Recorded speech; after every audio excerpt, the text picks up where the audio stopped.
மாநில தன்னாட்சி உரிமைக்கு எதிராக ஒரு மாநில அரசின் மொழி கொள்கையை, கல்வி கொள்கையை கேள்விக்குறியாக்கி வேறு ஒரு மொழியை வலுக்கட்டாயமாக திணிச்சா, அதுவும் அரசியல் ரீதியாக திணிச்சா எப்படி ப்ரோ?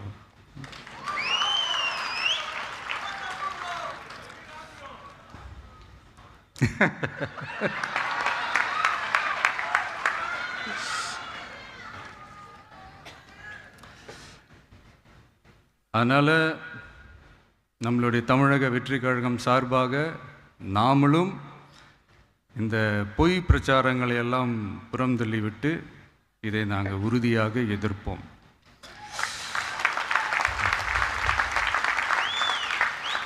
கான்ஃபிடென்ட்டாக இருங்க, நல்லதே நடக்கும், வெற்றி நிச்சயம்.